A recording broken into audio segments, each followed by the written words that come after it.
본의 아니게 심려를 끼쳐드려서 죄송하고 기도하신 덕분에 무사히 잘 치료가 된 것 같습니다. 감사드립니다.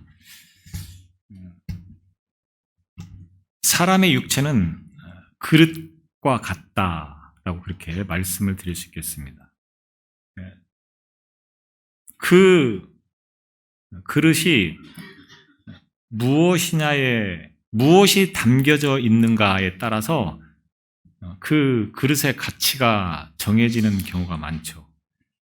마찬가지로 사람의 생각에도 무엇을 담고 있느냐, 사람의 마음 안에 무엇을 담고 있느냐에 따라서 생각하는 것이 달라지고 또 행동하는 것이 달라지고 또 꿈꾸는 내용이 달라지는 경우들이 많이 있습니다. 그래서 그의 삶을 보면 그가 어떤 것들을 마음속에 담고 있고 그래서 그 마음에 담겨져 있는 것이 고스란히 행동으로 겉으로 드러나는 경우들이 많이 있습니다. 그런데 사단은 끊임없이 물질적이고 또 육신적이고 또 감각적인 정보들을 사람의 머릿속에 쏟아붓는 그런 일들을 많이 자행하고 있습니다. 그래서 사단의 생각에 사로잡혀 있고 사단이 부어지는 것에 그 마음속에 담겨져 있는 그와 같은 삶을 살아간다고 하면 그 사람이 사단이 조정하는 대로 살아갈 수밖에 없는 삶이 된다고 하는 것입니다. 반면에 하나님의 영, 즉 성령께서는 우리 육체 가운데 하나님의 영을 부어주심으로 말미암아 예언을 하고 환상을 보고 꿈을 꾸게 한다. 성경은 이렇게 말씀하고 있습니다. 늘 먹고 노는 것만 생각하는 아이들에게 성령이 부어지면 그 아이들이 성경을 암송하고 또 하나님의 말씀을 따라서 살려고 노력하는 그런 태도를 보인다고 하는 것입니다.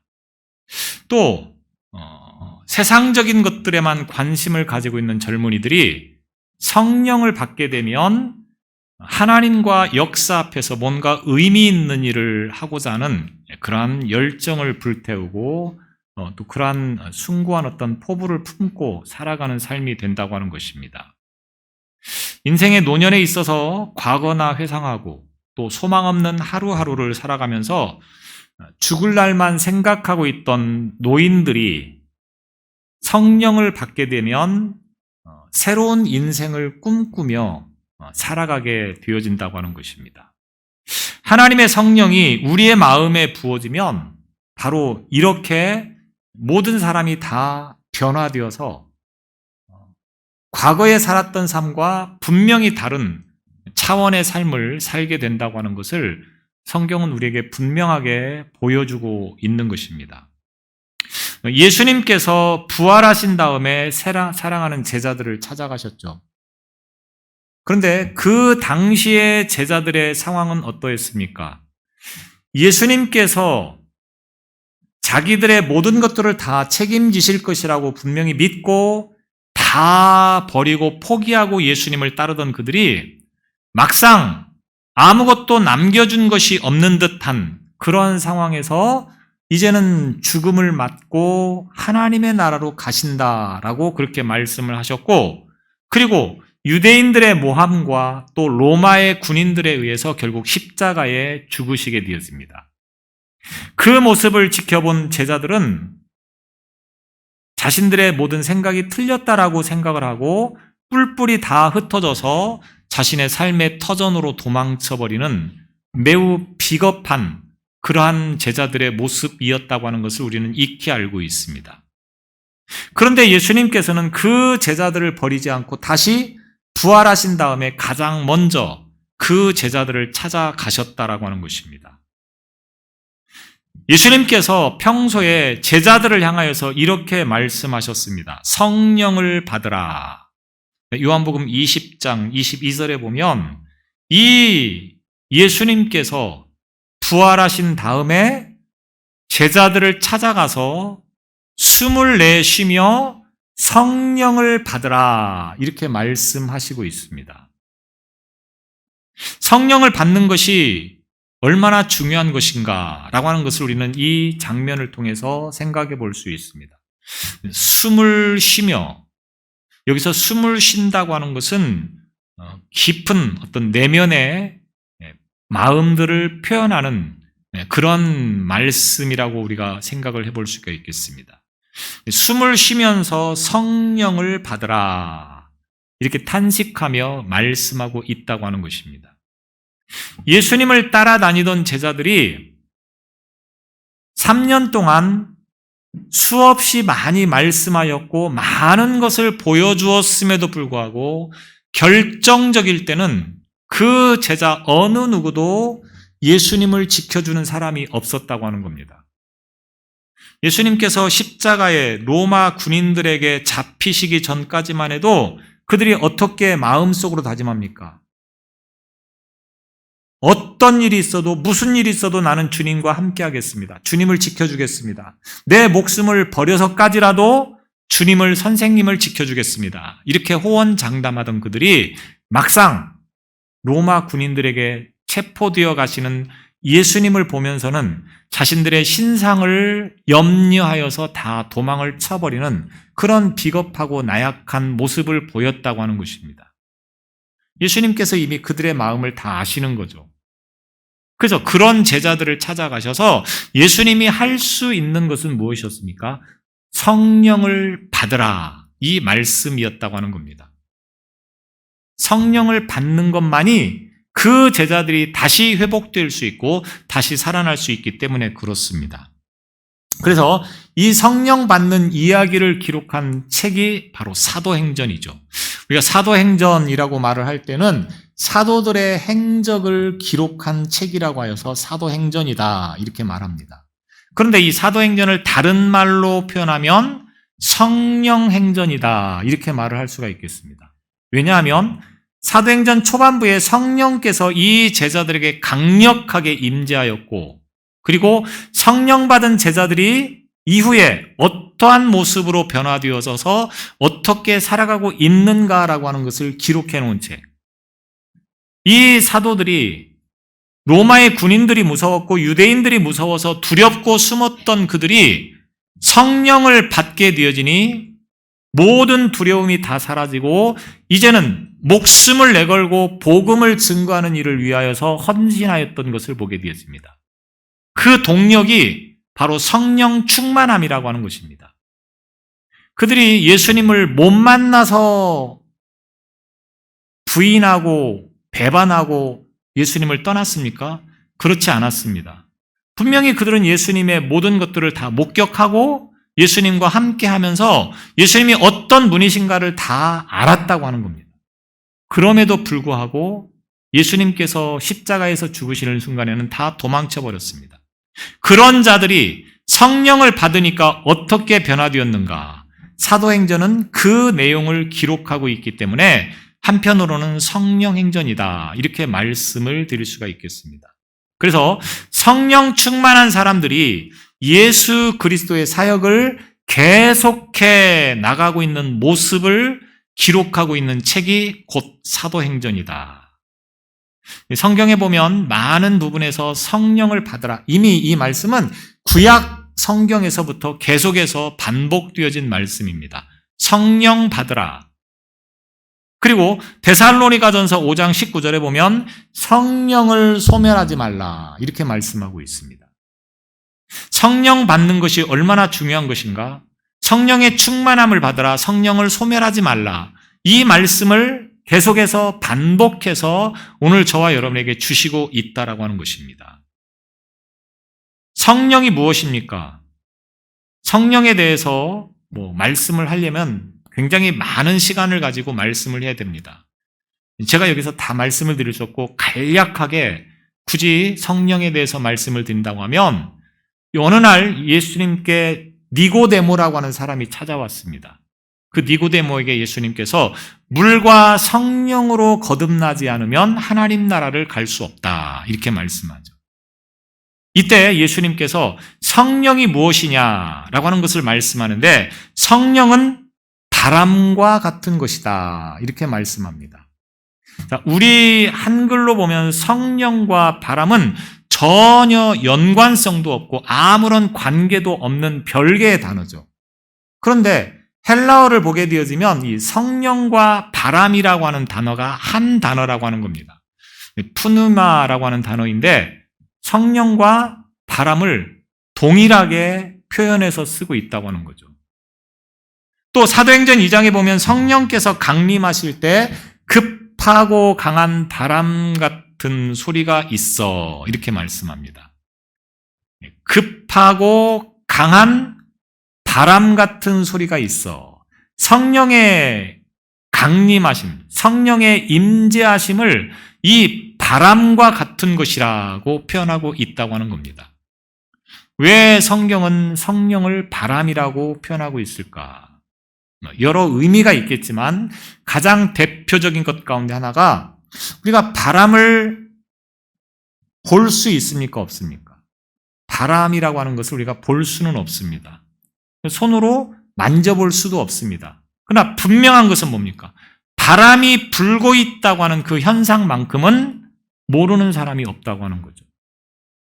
보이지도 않고 만져볼 수도 없지만 분명히 바람이라고 하는 것이 존재하여서 바람이 불고 있구나, 바람이 불지 않는구나 이렇게 알 수 있다고 하는 겁니다. 마찬가지로 성령도 마찬가지입니다. 그래서 성령은 눈으로 볼 수 있는 것이 아닙니다. 또 만져볼 수 있는 것이 아닙니다. 눈으로 볼 수 있고 만져볼 수 있다고 하면 얼마나 우리가 신앙생활하는데 힘이 되겠습니까? 그런데 보이지도 않고 만져지지도 않는다고 하는 겁니다. 그러나 분명한 것은 뭡니까? 성령을 받으면 바람이 부는 현상을 볼 수 있는 것처럼 성령 받은 사람은 달라진다고 하는 것을, 현상을 분명하게 볼 수 있다고 하는 것입니다. 예를 들어서 여러 가지 다양한 표현들을 할 수 있겠지만 똑같은 오늘 이 자리에서 똑같은 말씀을 듣는데도 어떤 사람은 말씀의 은혜를 받고 그 말씀의 마음에 감동을 받고 찔림을 받고 그래서 삶이 새롭게 변화되어야 되겠다라고 하는 결단을 하는 사람이 있습니다. 그런데 어떤 사람은 똑같은 시간에 똑같은 장소에서 똑같은 말씀을 듣고 있지만 아무런 감흥이 없이 그냥 왔다가 밥만 맛있게 먹고 가는 사람이 있다고 하는 겁니다. 여러 이유가 있겠지만 가장 대표적인 것 하나가 성령이 그 속에 있느냐 성령이 없느냐라고 하는 것으로 그 사람을 구분해 볼 수 있다라고 하는 것입니다. 그래서 이 성령에 대해서 간략하게 말씀을 드린다고 하면 우리가 하나님을 삼위일체다라는 표현을 쓸 때가 있습니다. 하나님은 한 분이신데 삼위일체이시다. 다시 말하면 역할에 따라서 그 하나님을 구분해 본다고 하는 겁니다. 굉장히 어려운 신학적인 이야기지만 이것은 우리가 이해하고 또 논리적으로 알아야 하는 그러한 차원을 뛰어넘어서 무조건 믿어야 되는 것 가운데 하나가 바로 이 삼위일체 하나님이죠.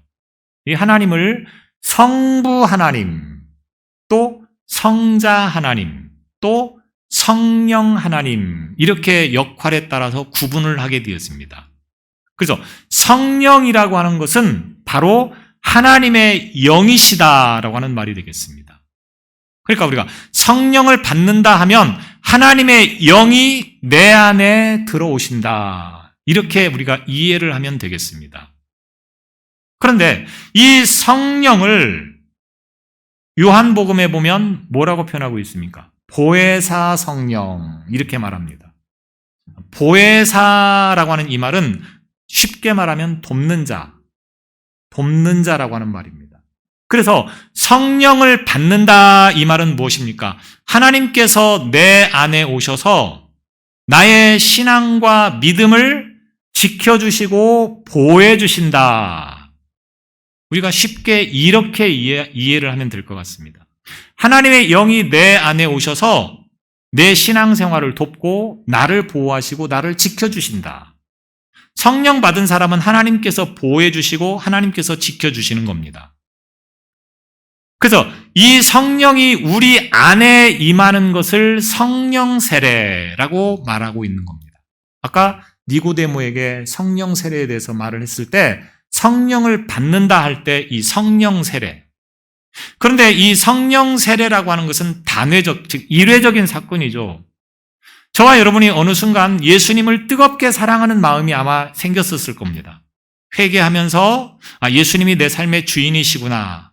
이거를 고백하는 그런 순간이 있었을 건데 그 순간이 바로 성령께서 그 안에 임하셨을 때, 곧 성령 세례를 받은 때가 되겠습니다. 그런데 이 성령은 한 번 받으면 그것으로 영원히 계속되는 것이 아니고 성령은 내 안에 충만하기도 했다가 또 내 안에서 떠날 수도 있는 것이 성령이라고 하는 겁니다. 그래서 늘 내 안에 성령이 임재해 계시는 것을 성령 충만이다. 이렇게 말씀을 드릴 수가 있는 겁니다. 이 성령 충만이라고 하는 것은 한 번 받으면 영원히 성령 충만이 아니고 어제는 성령이 충만했다가 오늘은 성령이 안 충만할 수도 있는 겁니다. 작년에는 성령이 충만했다가 금년에는 형편없는 신앙인이 될 수도 있는 것이 바로 성령이라고 하는 겁니다. 그래서 오늘 저와 여러분이 날마다 성령에 충만하지 못하면 우리의 믿음은 헛된 믿음이 되어져 버리고 마는 겁니다. 왜? 하나님이 나를 지켜주지 않으면, 하나님이 나를 보호해주지 않으면 우리 스스로가 우리의 믿음을 지킬 수 있습니까? 어렵습니다. 불가능합니다. 내가 믿음을 지킬 수 있고 내가 믿음을 간직할 수 있는 것은 성령께서 나를 도우셔야만 되는 겁니다. 그래서 성령이 내 안에 있을 때는 어떻습니까? 모든 만사가 다 기쁘고 즐겁죠. 근데 성령이 떠나면 어떻습니까? 짜증나고 불편하고 고통스럽습니다. 예배 나오는 것도 굉장히 고통스럽습니다. 내가 비 오는데 나가야 되나 말아야 되나 갈등하게 되었습니다. 그러나 성령이 충만하면 어떻습니까? 성령이 내 안에 있으면 어떻습니까? 마땅히 당연히 먼저 하나님 앞에 나와서 예배 드리는 것을 우선시 여기며 살아가는 삶이 된다고 하는 것입니다. 그래서 성령이 충만하다. 이것은 내 안에 예수님의 생각으로 가득 찬 것을 말하는 것입니다. 우리가 성령이 충만하다 하면 방언을 말하고 예언을 말하고 능력을 행하는 것만을 성령의 충만이라고 생각합니다. 물론 그것도 성령이 충만한 것이고 굉장히 귀한 일입니다. 그런데 이 방언을 말하고 예언을 말하고 능력을 행한다 할지라도 예수님의 생각이 내 생각이 아니면, 내 생각이 예수님의 생각이 아니면 과연 그가 성령이 충만한 것이냐라고 하는 것에 대해서 한번 의심해 볼 수 있어야 되는 겁니다. 대표적으로 우리가 성령 충만 이야기를 할 때 인물, 대표적인 인물이 누가 있습니까? 여러 사람이 있겠지만 스데반이라고 하는 집사님이 있습니다. 초대교회 사도행전 6장 7장에 보면 스데반 집사의 이야기가 나옵니다. 우리가 이 사도행전 6장 5절에 보면 믿음과 성령이 충만한 사람 스데반 이렇게 표현하고 있습니다. 스데반 집사는 믿음과 성령이 충만한 사람이다. 또 사도행전 7장 55절에 보면 스데반이 성령이 충만하더라 이렇게 말하고 있습니다. 그러면 이 성령이 충만한 스데반이 어떤 사람이었습니까? 성령이 충만한 스데반은 예수님의 생각으로 가득 찬 사람이었다. 한마디로 이렇게 말씀을 드릴 수 있습니다. 예수님의 생각이 뭐겠습니까? 예수님의 관심이 무엇이겠습니까? 예수님은 3년 동안 이 땅에 계시면서 많은 병자를 고치고 귀신을 쫓아내고 능력을 행하셨습니다. 그러나 예수님의 관심은 가난한 사람, 병든 사람, 귀신 들린 사람 이것에 있는 것이 아니고 예수님의 관심과 모든 생각은 영혼이 구원받는 것에 있었다고 하는 겁니다. 병든 자를 고쳐준 것도 그 영혼을 구원하시기 위해서 병든 자를 고쳐준 것이고, 귀신을 쫓아낸 것도 그 영혼을 구원하기 위해서 귀신을 쫓아주신 거라고 하는 겁니다. 그래서 예수님의 관심은 늘 한 영혼이 회개하고 구원받는 것에 관심을 가지고 있었다고 하는 거죠. 스데반도 이 예수님처럼 예수님의 관심과 생각을 가지고 있었기 때문에 어떤 상황이나 어떤 환경에서도 복음 전하는 일을 게을리하지 않았고 멈추지 않았다고 하는 겁니다. 그래서 사도행전 6장 7장에 보면 이 스데반이 돌에 맞아 죽어가면서까지도 복음 전하는 일을 멈추지 않았다고 하는 것을 우리가 말씀을 통해서 보게 되었습니다. 그래서 예수님께서 관심을 가지고 있는 하나님의 나라와 영혼 구원, 이것이 곧 스데반의 관심과 그리고 스데반의 삶의 목적이 되었다고 하는 것을 우리가 기억할 수 있습니다. 그것은 스데반이 예수님의 모든 것으로 자신을 채우고 있었고, 이 말은 달리 표현하면 성령이 충만하였다, 이렇게 표현할 수가 있는 겁니다. 그래서 성령이 충만한 사람은 어떤 사람입니까? 하나님 나라에 대해서 관심을 가지고 있는 사람. 그래서 용서하고 사랑으로 가득 차 있는 사람. 예수님의 삶을 본받기 위해서 노력하는 사람. 예수님의 관심을 내 관심으로 만들려고 하는 사람. 바로 이런 사람이 성령이 충만한 사람이라고 하는 겁니다. 그래서 내 뜻대로 살던 모든 삶을 다 버리고 예수님의 뜻대로 살아가는 삶이 되어지는 것입니다. 내가 중요하게 여기는 것들, 내가 관심 있던 그 모든 것들을 다 버리고 예수님께서 중요하게 여기는 것, 예수님께서 관심을 가지고 있는 것에 모든 삶의 초점을 맞추는 삶이 곧 성령의 충만한 삶이라고 하는 것입니다. 오늘 우리의 삶이 성령의 충만한 삶이 되시기를 바랍니다. 그래서 성령의 충만한 사람이 어떤 결과로 그 삶을 살아가는가라고 하는 것에 대해서 성경은 증언하고 있는데, 사도행전에서는 증언하고 있는데, 그 성령의 충만의 결과가 무엇인가에 대해서 한 부분을 오늘 본문의 말씀을 통해서 주시고 있습니다. 오늘 사도행전 4장에 보면 다시 한번 성령이 그 제자들과 사도들에게 강력하게 임재하심에 대해서 말씀하고 있습니다. 이미 사도행전 2장에 보면 성령이 초대교회에 임하게 됐죠. 그래서 제자들과 사도들이 완전히 변화되고 딴 사람이 돼서 주님의 관심, 주님의 생각에 따라서 그들의 삶을 살아가게 되었습니다. 이전에는 자신의 신상에 어떤 해를 입을까봐 유대인들을 두려워하고 로마의인들을 두려워했던 그 제자들이 성령이 충만해지면서부터는 전혀 두려워하지 않고 담대하게 하나님의 말씀을 선포하는 것을 보게 되었습니다. 그래서 주의 제자들이 어느 곳을 가든 담대하게 하나님의 말씀, 복음을 선포하게 되어지죠. 그 모습을 보고 있는 유대인들은 별로 달갑지 않게 생각합니다. 그래서 다시 한번 그 제자들과 사도들에게 엄청난 박해와 핍박을 가하게 되었습니다.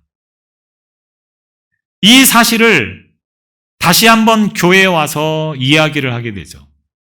그때 교회에서는 이 협박과 위협을 당하고 있지만 이전처럼 무서워서 두려워서 숨거나 피하는 것이 아니고 함께 모여서 무엇을 하고 있느냐.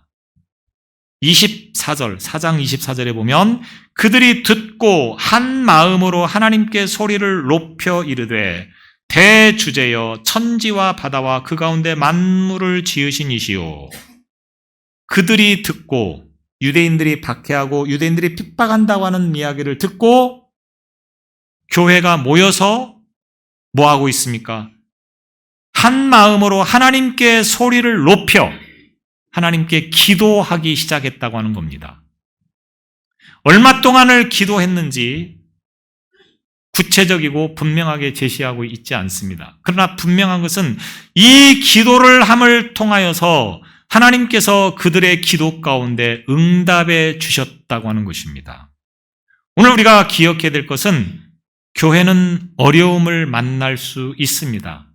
또 우리의 삶도 마찬가지입니다. 신앙생활 한다고 하는 것은 어려움을 만나지 않는 것이 아닙니다. 아니, 어떻게 보면 더 신앙생활함을 인하여서 어렵고 힘든 일들이 많이 주어질지도 모르겠습니다. 그러나 그 순간 도망치거나 무서워서 숨어버리는 것이 아니고 함께 모여서 기도해야 된다고 하는 것입니다. 기도할 때에 하나님께서 그 기도 가운데 응답해 주시기 때문에 그렇습니다. 그래서 이들이 기도할 때 성령이 충만하게 임하게 되어지고 그래서 나타나는 현상들에 대해서 오늘 세 가지로 본문에서 말씀을 하고 있습니다. 물론 성령이 충만한다고 하는 것은 비단 이 세 가지만으로 나타나는 것은 아닙니다. 더 넓고 더 다양하게 성령이 충만하게 되어지면 나타나는 현상들이 많이 있습니다. 그 가운데 대표적인 것만을 오늘 본문을 통해서 말씀하고 있다고 하는 것입니다.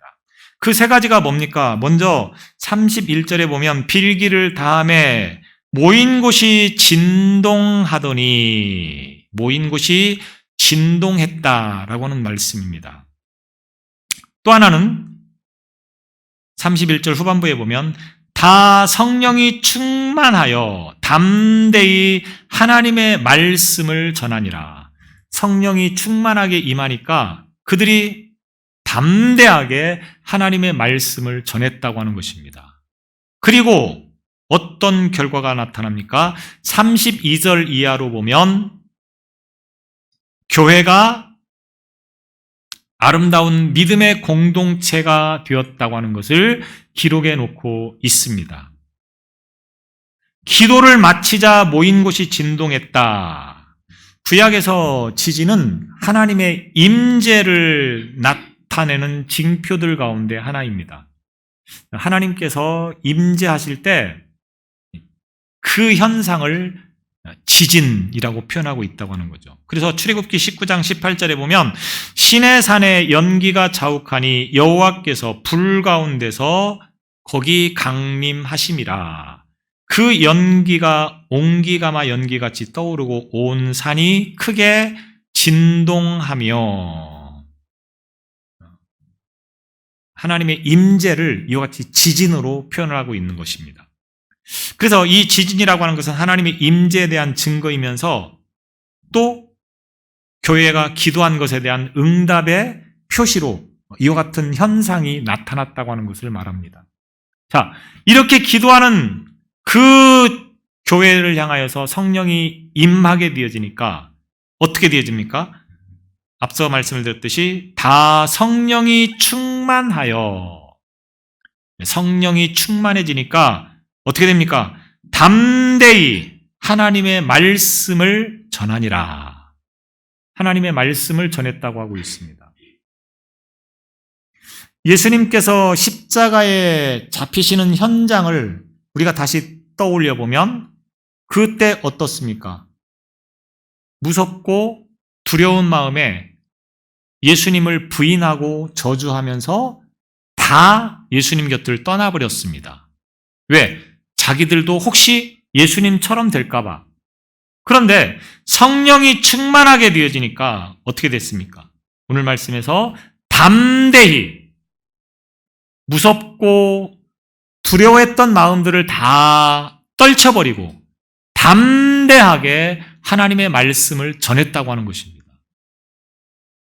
그래서 성령이 충만하면 하나님의 말씀을 선포하고 담대하게 전하는 것이 그 성령 받은 사람의 특징 가운데 하나가 되어집니다.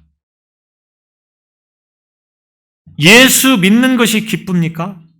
예수 믿는 것이 여러분의 삶에 있어서 어떤 의미입니까? 내 영혼이 구원받는다. 천국을 간다. 죽을 수밖에 없는, 지옥 갈 수밖에 없는 내 영혼이 천국을 간다. 이 놀라운 사실을 분명하게 믿으십니까? 그 믿음을 가지고 있다고 하면 분명히 성령 받은 사람인 것이 사실입니다. 그렇다고 하면 그 기쁜 소식을 나 혼자만 간직하면 되겠느냐고 하는 거죠. 복음이 뭡니까? 기쁜 소식. 기쁜 소식. 여러분에게 기쁜 소식은 무엇입니까? 가난한 사람에게 기쁜 소식은 복권에 당첨되었다. 이런, 아니면 돈벼락을 맞았다. 이런 것이 될지도 모르겠습니다. 기쁜 소식이죠. 또 병든 사람에게 기쁜 소식은 뭡니까? 어느 병원 어느 의사가 그 병에 대해서 참 권위가 있어서 잘 고친다고 하더라. 아마 무엇보다도 기쁜 소식일 겁니다. 우리의 삶에 있어서 분명히 기쁜 소식은 다 누구나가 있다고 하는 거죠. 자, 그렇다고 하면 이 삶을 영혼의 관심을 가지고 본다고 하면 영혼이 지옥 가는 것이 아니고 천국 간다. 예수 믿으면 천국 가고 예수 믿지 않으면 지옥 간다. 여러분, 천국과 지옥이 믿어지십니까?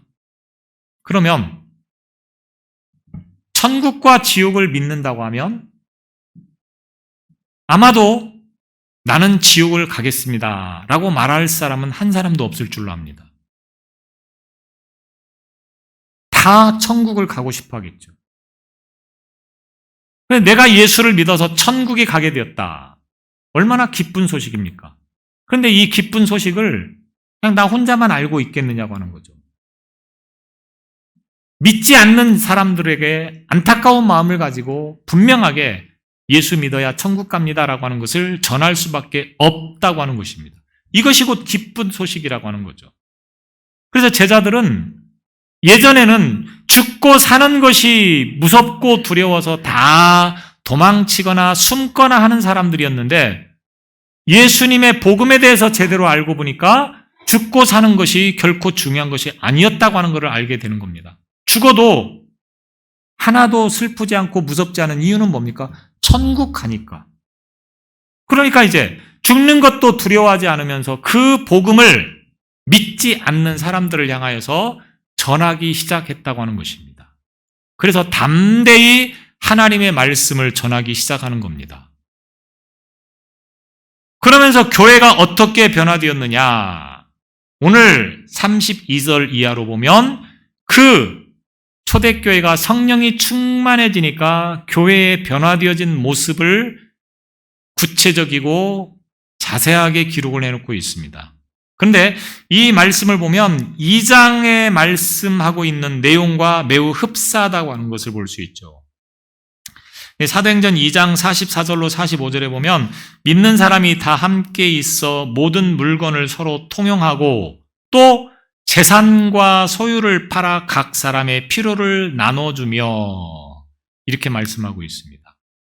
성령이 충만한 결과를 2장에서 이렇게 말하고 있는데 오늘 4장에 와서 다시 성령이 충만해지니까 아까 제가 서두에 말씀드렸죠. 성령의 충만은 한 번에 있는 사건이 아니고 계속해서 일어나야 되는 사건이라고 하는 것을 말씀드렸습니다. 그래서 2장에서 성령이 충만했었지만 다시 4장에 와서 성령이 충만해지는 것입니다. 그러니까 그들이 어떻게 변화됐느냐? 32절에 보면 믿는 무리가 한 마음과 한 뜻이 되어 모든 물건을 서로 통용하고 자기 재물을 조금이라도 자기 것이라 하는 이가 하나도 없더라. 성령이 충만해지니까 복음을 전하기 시작했고 또 하나는 뭡니까?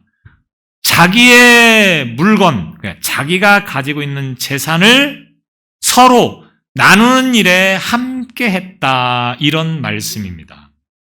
여기서 우리가 알아야 할 것은 성령이 충만해지면 교회만 죽도록 왔다 갔다 하는 것으로 끝나는 것이 아니고 자기가 가지고 있는 재산을, 자기가 가지고 있는 소유를 가난한 사람과 어려운 사람들과 함께 나눌 수 있는 정도의 경제관과 생활 모든 모습들이 바뀌어진다고 하는 것을 기록해주고 있다고 하는 것입니다.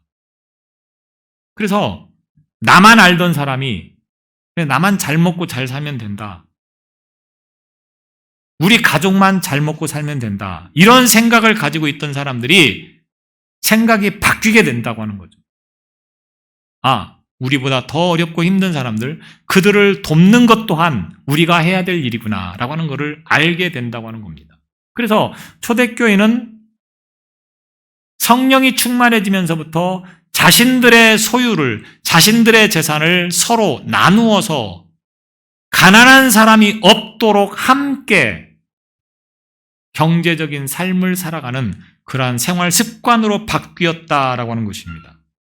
35절에도 보면 사도들의 발 앞에 두매 그들이 각 사람의 필요를 따라 나누어 줌이라.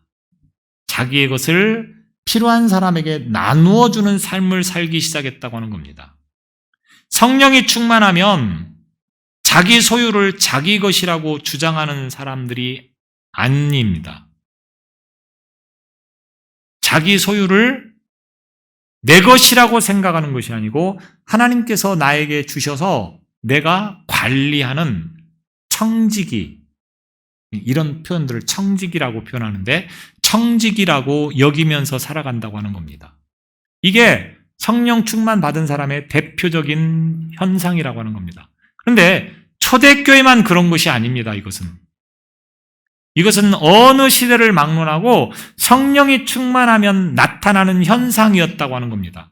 19세기 미국에서 2차 대각성 운동이 일어났을 때 성도들이 자기들의 재산, 또 부모님으로부터 물려받은 유산, 이 모든 것들을 선교를 위해서 바치기 시작합니다. 그래서 많은 사람들이 세계 각처로 흩어져서 선교하기 시작합니다. 그 영향을 받아서 우리나라에도 복음이 들어오게 된 것입니다. 만약 이때 성령이 충만하다고 하면서 이런 현상들이 나타나지 않았다고 하면 복음이 세계 각처로 흩어지는 일에 있어서 많은 어려움을 겪었을 겁니다. 왜? 선교를 나간다고 하면 물질의 후원이 없으면 안 되기 때문에 그렇습니다. 초대교회도 그랬고 미국에서도 그랬고, 그리고 그 영향에 의해서 우리나라가 오늘날 이 복음화가 되어진 것이고, 그래서 이 아름다운 유산을 우리가 물려받아서 우리도 세계 각처로 선교사들을 파송해서 선교하는 나라가 되었습니다.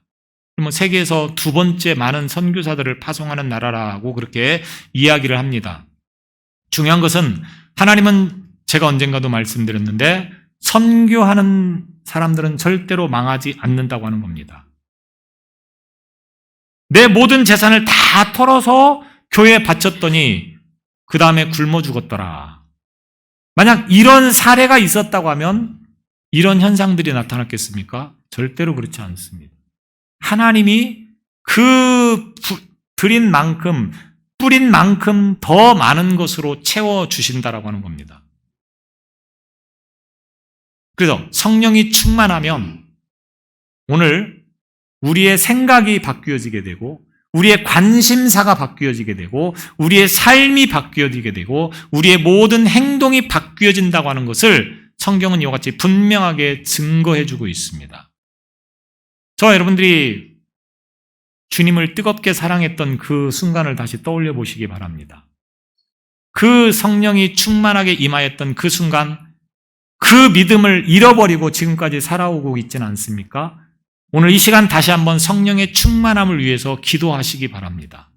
성령이 충만하여서 우리의 생각이 바뀌고 우리의 관심사가 바뀌고 이제는 복음을 위해서, 하나님 나라를 위해서, 주님을 기쁘시게 하는 일들을 위해서 내 모든 삶을 드리는 그 같은 믿음으로 살아가는 삶을 통하여서 하나님을 기쁘시게 하는 오늘 저와 여러분이 되시기 바랍니다. 기도하겠습니다.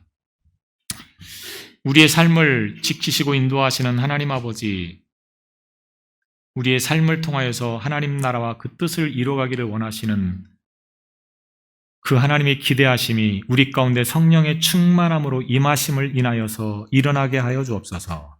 우리의 삶의 관심과 모든 생각이 바뀌게 하여 주시고, 이제는 하나님의 나라와 그 뜻을 이루어가는 일을 위하여서 헌신하는 믿음 되어지기에 부족함이 없도록 인도하여 주옵소서. 예수님 이름으로 기도드리옵나이다. 아멘.